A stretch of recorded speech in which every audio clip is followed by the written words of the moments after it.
Bom dia, senhoras e senhores aqui nesse canal. Hoje é terça-feira, 15 de fevereiro de 2022 e com exclusividade a matéria que eu prometi ontem, no vídeo de ontem, né? Do Hubert Horan, consultor de transporte. Queria dizer que está faltando aqui cerca de 30 inscrições para o canal completar 20 mil. Quem quiser e puder colaborar com inscrições aí, eu agradeço. Veja bem, a matéria saiu aqui na sexta-feira no Brave New Europe. E aqui com esse título, a bolha da Uber, porque uma empresa que perdeu 20 bilhões de dólares é considerada bem-sucedida. Então aqui ele está falando 20 bilhões, o autor de ontem falou 31 bilhões e eu já falei 50 bilhões o valor acumulado. Esse que ele está falando aqui, esses 20 bilhões, é de 2015 para cá, depois do lançamento do IPO. O total que eu já estimei aqui nesse canal é próximo de 50 bilhões de dólares, o prejuízo acumulado dessa milícia da Califórnia que atende pelo nome de Uber. A matéria diz que, no primeiro de 3 artigos interrelacionados, o consultor Hubert Horan discute a economia não competitiva da Uber. Não há inovação real no modelo de negócios da empresa, argumenta ele. Sua participação de mercado é produto de preços predatórios e subsídios gigantescos, não da maior produtividade. Porque a Uber, uma empresa que perdeu mais de 20 bilhões de dólares e não mostra sinais de que poderia alcançar lucros sustentáveis, ainda é amplamente vista como uma empresa bem-sucedida e altamente inovadora, que tem anos de crescimento altamente lucrativo pela frente. A indagação que o autor faz aqui. Esta é a primeira de uma explicação em 3 partes. Essa primeira parte fornece uma visão geral da economia pouco competitiva da Uber e resultados financeiros abismais para os leitores do ProMarket que desconhecem as evidências.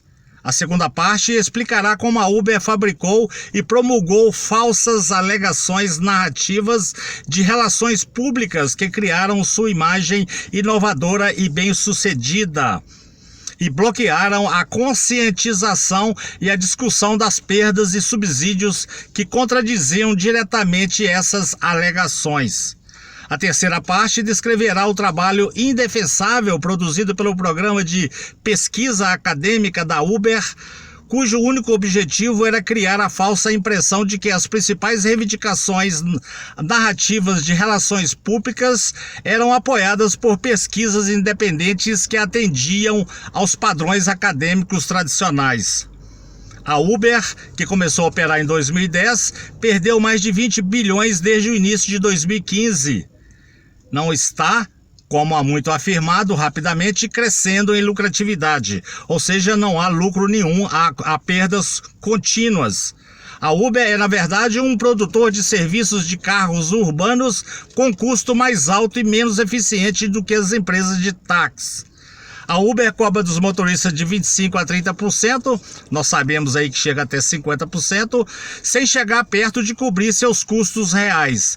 Toda a popularidade inicial da Uber e o rápido crescimento de receita e avaliação são explicados pelos bilhões em subsídios predatórios dos investidores necessários para levar os operadores históricos mais eficientes à falência. É o que eu já comentei aqui, ela quer quebrar e destruir todo o sistema para depois, no monopólio, botar o preço que ela quiser.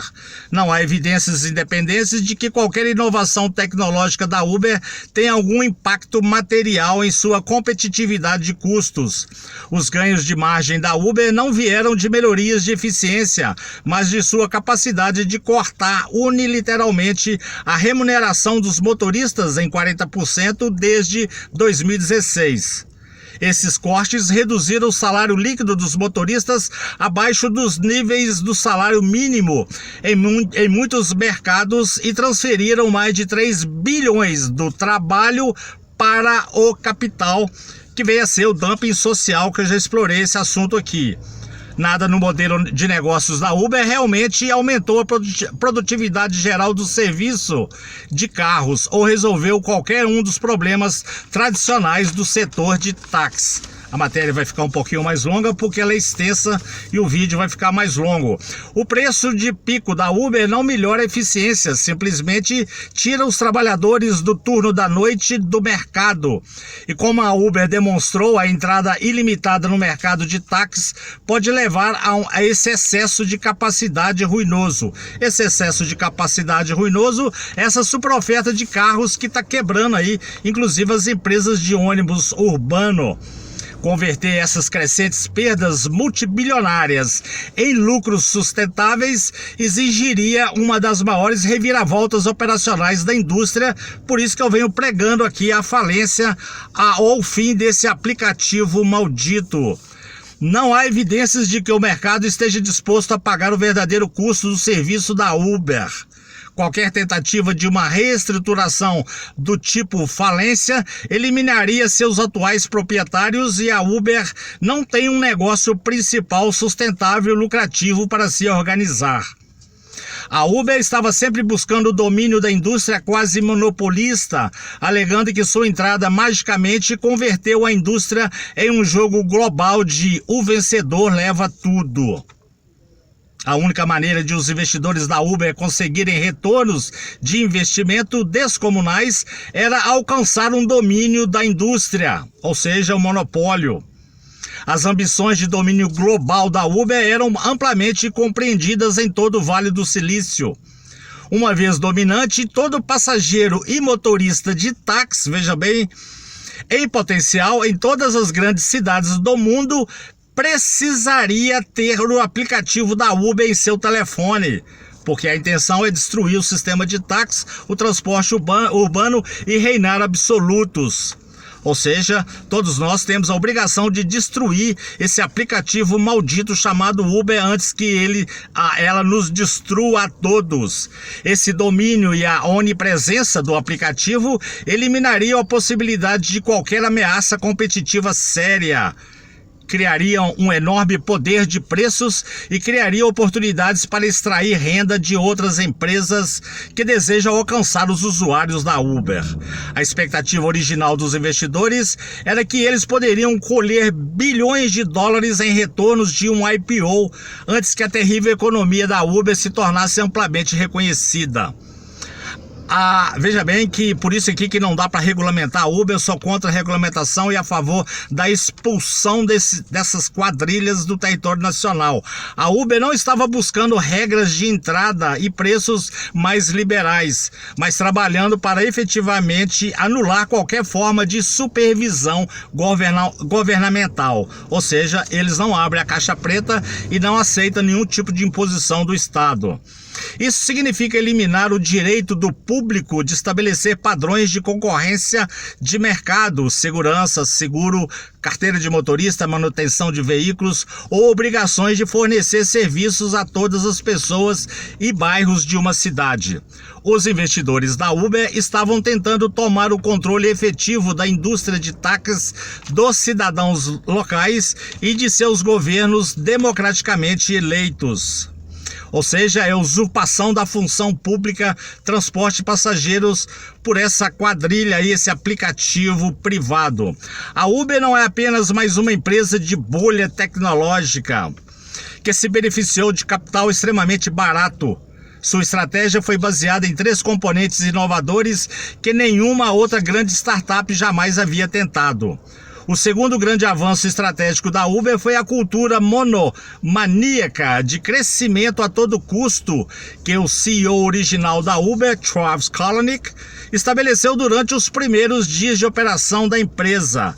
Essa cultura intimidou com sucesso a maioria dos primeiros críticos jurídicos, jornalistas e políticos da Uber e ajudou a criar a impressão generalizada de que a empresa era um poder imparável.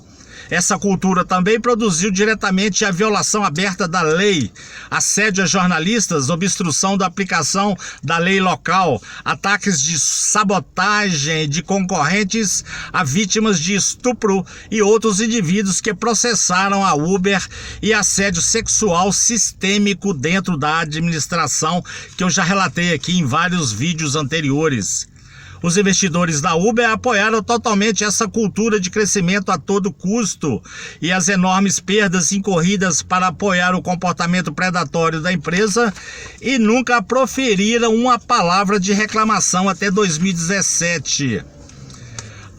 Quando perceberam que a publicidade negativa sobre esses comportamentos poderia ameaçar o IPO que estavam buscando. Os investidores da Uber sabiam que ela precisava de poder político bruto para acelerar o crescimento e manter seu domínio esperado. Para finalizar aqui, que o vídeo já deu 10 minutos, a Uber foi a primeira startup onde relações públicas e lobby foram prioridade desde o primeiro dia. Nenhuma outra jovem startup viu a necessidade de contratar um ex-assessor sênior de um presidente dos Estados Unidos, se referindo a David Plouffe, ou o confidente próximo de um primeiro-ministro britânico, Rachel Whetstone, como executivos sêniores de relações públicas. A falha total foi que a Uber nunca alcançou o domínio necessário para explorar o poder de mercado anticompetitivo. Aqui é o capeta, né? O coisa ruim dando a volta nesse aplicativo maldito.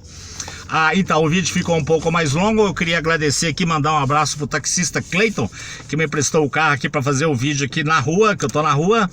E se você gostou dessas informações aí, dessa análise do Robert Horan, um consultor de transporte, deixe o seu like e podendo, por gentileza, inscreva-se nesse canal e tenha um bom resto de terça-feira. Muito obrigado.